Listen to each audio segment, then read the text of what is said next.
videos I afraid to hear back again. If not how to play today, we're going to look at how to play this game, X Libris by Adam P. MacGyver and Renegade Game Studio. It's a pretty large box. I will tell you right now that this is an older game. This came out, I think, 2017. However, there is a new revised edition coming out this fall, as well as an expansion that can be used with this one or the new one. I won't say more about those for now. What you get with this game, you get the rules, the big instruction book, pretty clear. You get these little reference sheets. There's 4 of them. You can actually, you see there's perforated lines, you can actually chop them up if you want. The reason for these is because on these location boards, and this one's not, the writing is pretty small and hard to see, especially if you got it, all the way over there. It's kind of hard to see. So they included these. I will tell you, in the new version, these are supposed to be easier to read, so that's good. And yeah, you have these player boards. Let me just get the first one here, the Diviner's Hut. Numero uno, there it is. I'll put that one here for now. You got these, what is it, 10?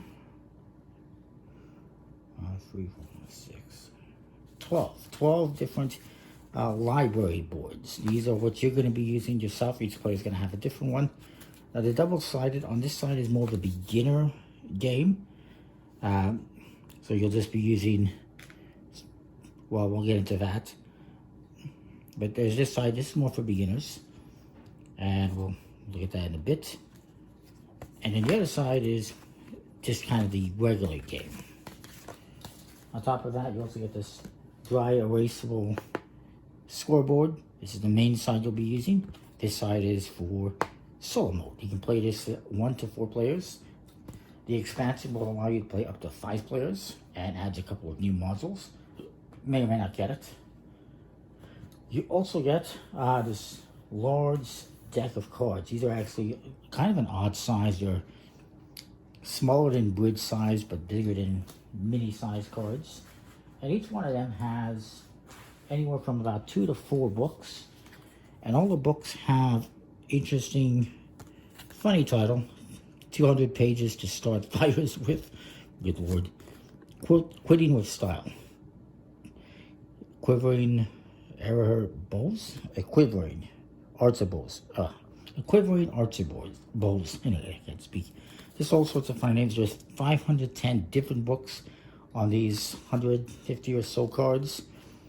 And they're all unique. So that's pretty interesting. Important things to note about these cards. Each card has a different letter and a number on it that tells you how many there is of each letter. For Q, there's 3, and this is 3 out of 3. Important because you're going to be wanting to play these cards in alphabetical order, and you're going to want to make sure you got the numbers in sequence as well. You also got these symbols on top that tell you which categories these books are in, and there's 6 categories, each one of its own color. Those are represented by these category cards. And you got the corrupted codices, historic volumes, monster manuals, reference text, spells and potions, and fantastical fixins. You also get a bag full of a bunch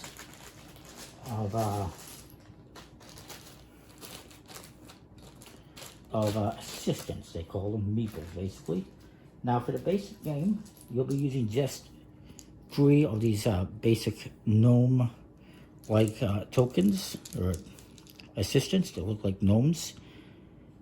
However, if you're using, and that's for the basic game, kind of beginner game, but if you're using the side of the board with the special tokens, like for instance this one, the Volcanic Biblioteca, it says you're using the Fire Imp, which is this guy. So you're going to use the special guy as your special assistant and 2 regular assistants.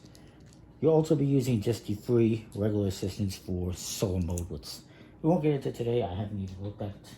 This one over here is your first player marker. And the rest of these, including this gelatinous cube, are for your special tokens. I'll put those aside for the moment. For these ones, actually I'll show you the board first. You got this big board. I will tell you in the revised version, this board does not exist. They just use some cards.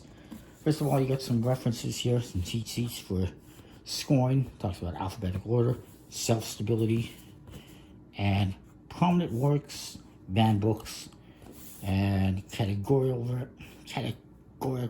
variety, and library focus. So, we'll put that here. For these boards that each player is going to get, you'll be selecting from 2. If you're using this side for this one, you just get them because there's nothing special about them. Each one of these boards will give you some actions. This is a game where you're going to be drafting and acquiring cards. Well, not really drafting, but you'll be acquiring cards, drawing cards, maybe trading for cards. And you're going to be placing cards, shelving them onto a bookshelf to try to have the best library of books to win the game, to have the most points. And it's worker placement, so you're going to be using your workers. You're going to be placing them here, you're going to be placing them on these other boards, the location boards. And then you'll be resolving those. This is actually, I should use the same one. And then you'll resolve those. Now, for these ones here I should mention, for your own player boards, your actions are always going to be that you can draw 1 card or shelf 1 card for each one that you play on here. It's either or. However, there is one special ability. There's one location card, I believe I've seen it is, or special ability that could allow you to do both actions on your turn.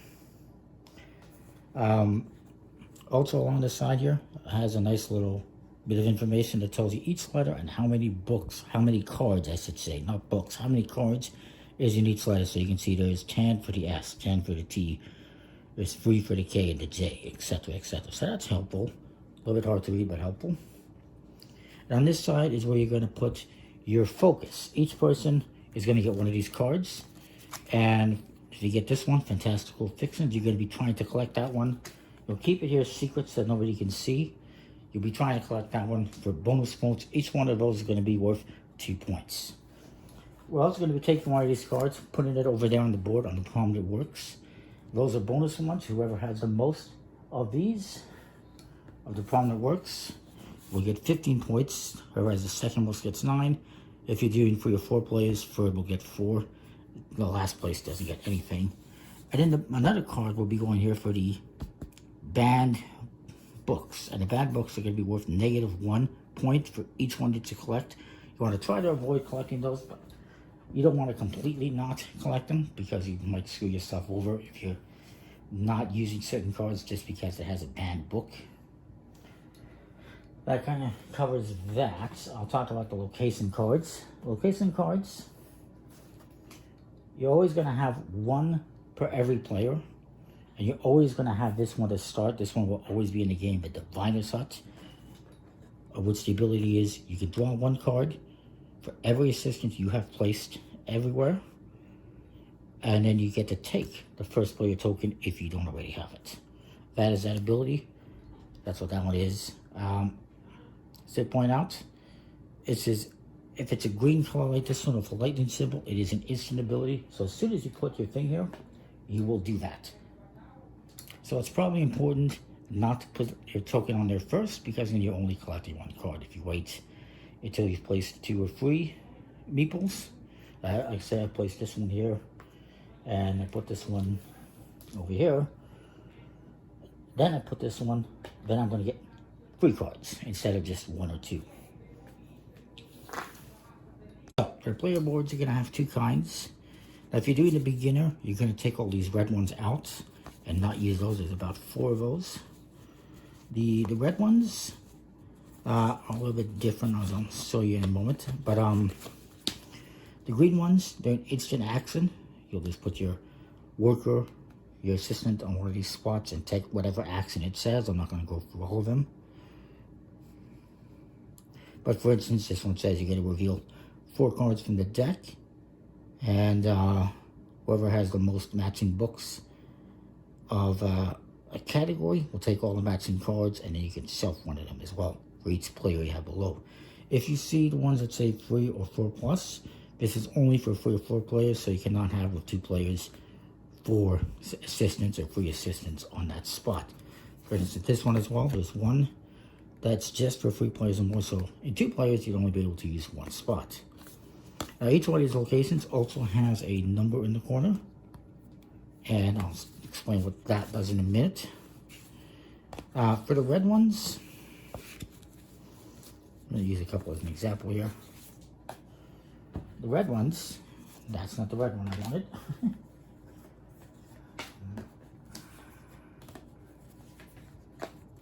Have the numbers on it, but they're red, and they have a clock on it. This is a delayed action. So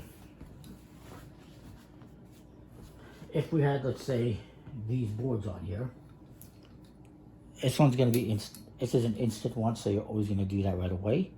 And then you're going to do these ones after you've resolved all of these and these. These will always be at the end of the resolution phase.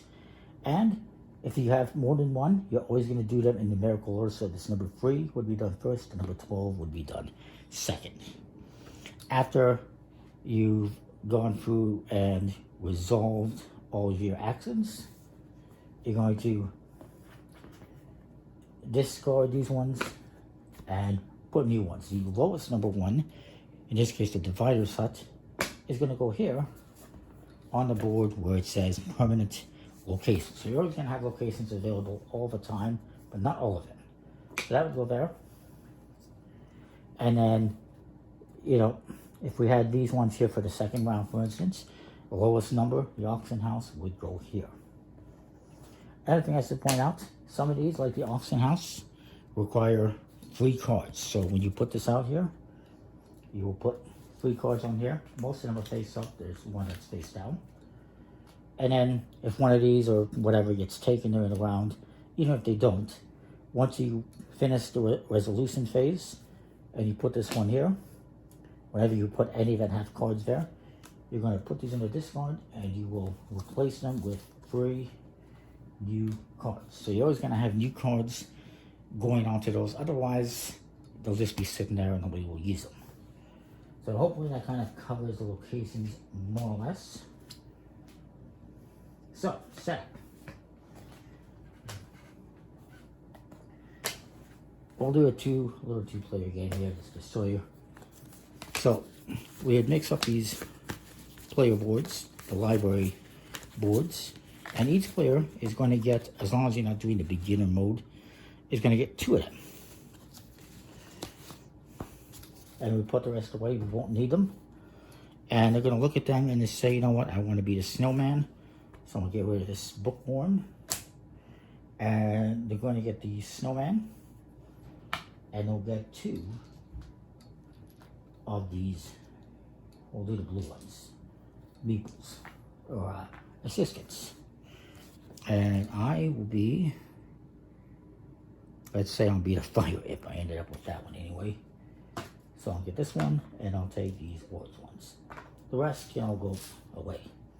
And then whoever last bought a book gets to be the first player to start off. Next, we can shuffle up all these cards and give each player 6.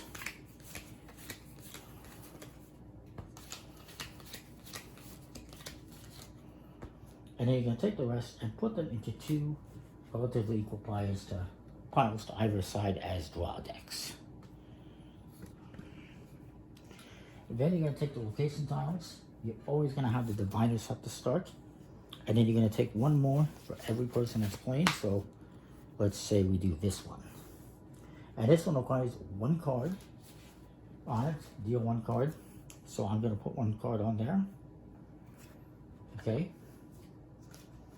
And there's 2 books on there. Now I'm also going to take these, mix them up. I'm going to put one here as a prominent works, that is spells and potions. That's the one you're going to want to try to collect as many as possible. And then historic volumes will be banned. And then I will get this one and they will get that one. Normally you're going to put them face down here.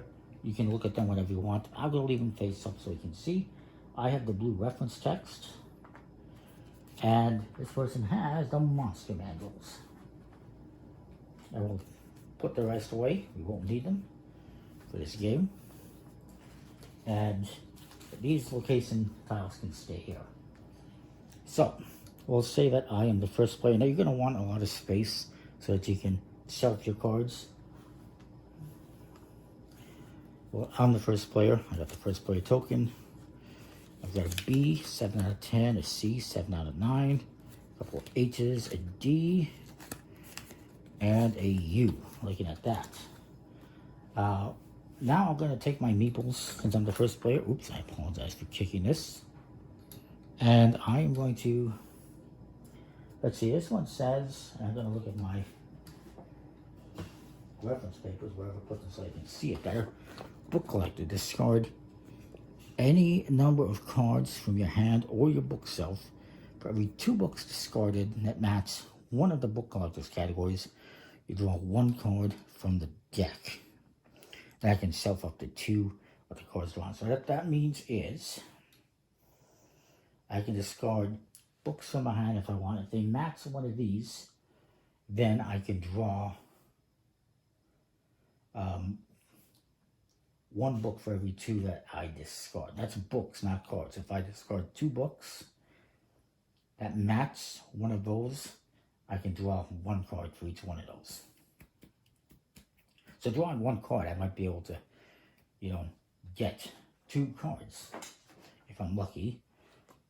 But I'm not sure I'm going to do that action because I do want the purple ones. So I don't want to discard those, and I don't really care about the codices too much, one way or the other.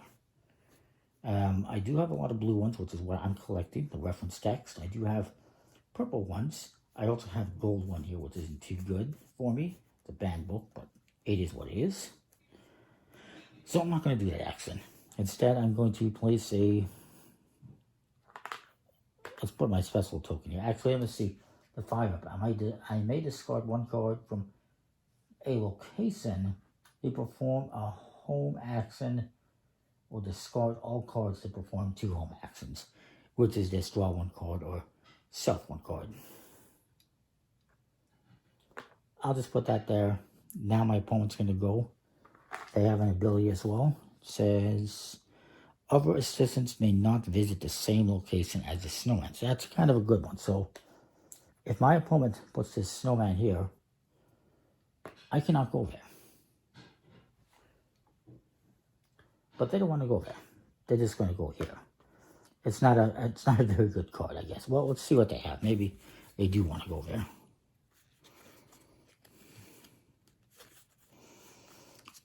Not really. Not really. I got some B's. Let's just focus on kind of the basic part of the game here. One of the basic parts. So I'm going to go there. I'm going to go here. They decide to go here. I'm going to go here. If you go there, you already have the first player token. You keep it. If you don't, you take it from the other person. And then they decide to go here. Nobody's using that one. Nobody cares about that one. It is what it is. So now you're going to, and actually we're supposed to resolve these as we play.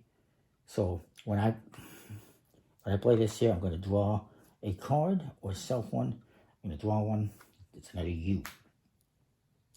Then they're going to do the same thing. They're going to draw cards. And I will draw a card, and they're going to draw. Basically, when you put this here, you're going to do the action. So if it's an instant action. And then,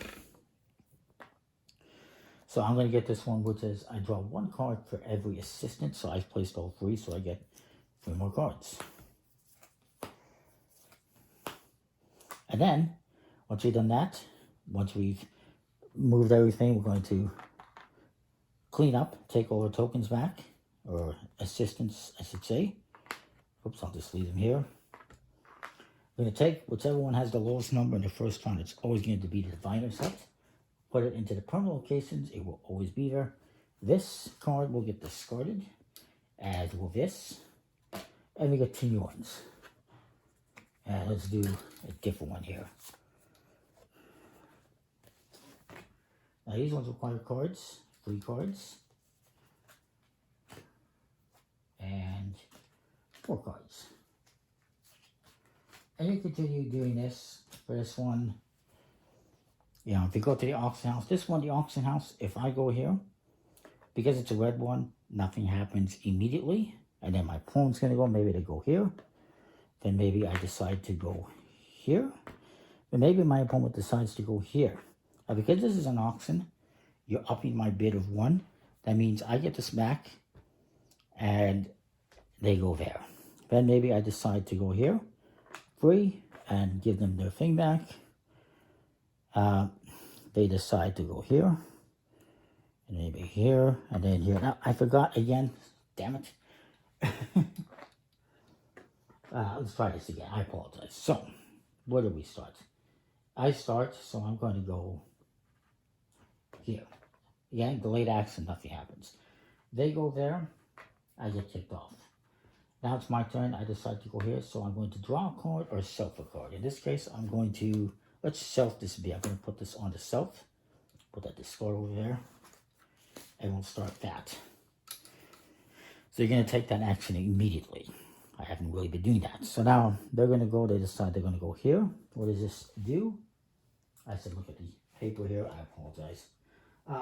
Community center. Take 1 card from this location. Give 1 of the remaining cards to an opponent. And they can both be shelved. So, do they want one of these? Yeah, don't take this red one because they're looking for red cards. And the purples get 2.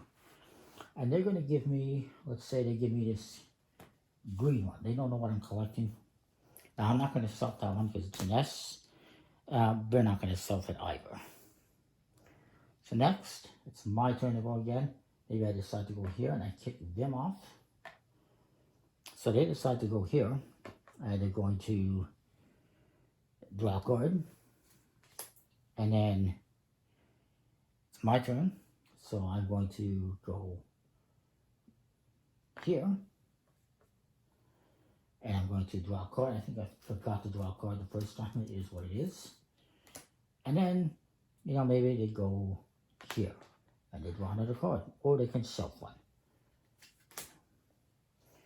And then we're going to resolve this one. Now what this means here, because it's an auction, that number is a cost. So I have to pay 3 cards. I have to discard 3 cards from my hand.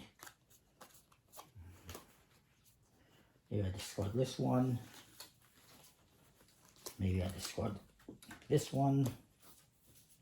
And maybe I discard this one. And then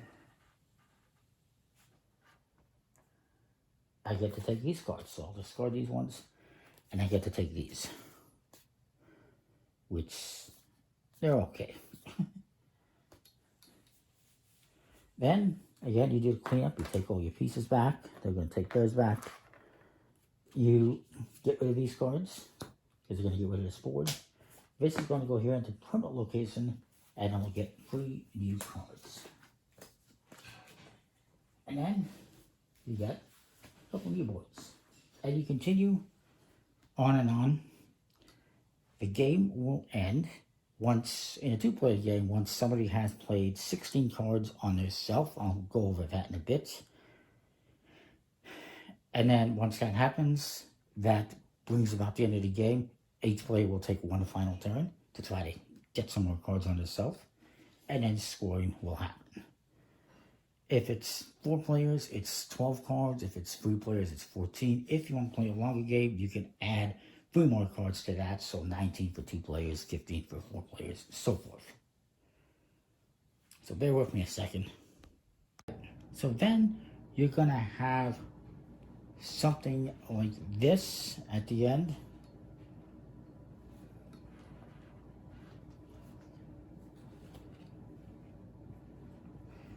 And you're going to give this to whoever has the best writing. Now, before you get into this, you're actually going to go through your cards and see if they're in alphabetical order. Now, I have one here that is not. So what I'm going to do is I'm going to turn this face down. If I don't do it, the other person to my right, I believe it is, to my left or right, one of the people next to me, or in this case it's 2 players, so it's my opponent, is going to look out over this afterwards, and they're gonna flip it face down anyway. So you're gonna do it once over to see if everything is in order, and then your partner, your opponent, whoever's next to you, is also going to do the same thing, and then somebody is going to score.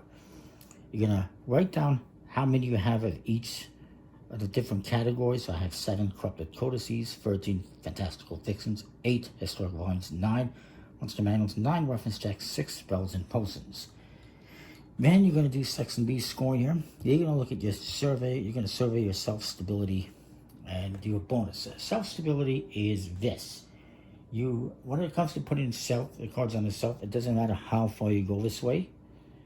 And the only thing that matters is it cannot be more than 3 high. So I cannot have more up here. That's a no-no. I should also point out, when you're putting your cards on the shelf, you cannot put them diagonal from another one, like that. It always has to be below, above, or to the side. It can never be on a diagonal. So I have 15 cards here.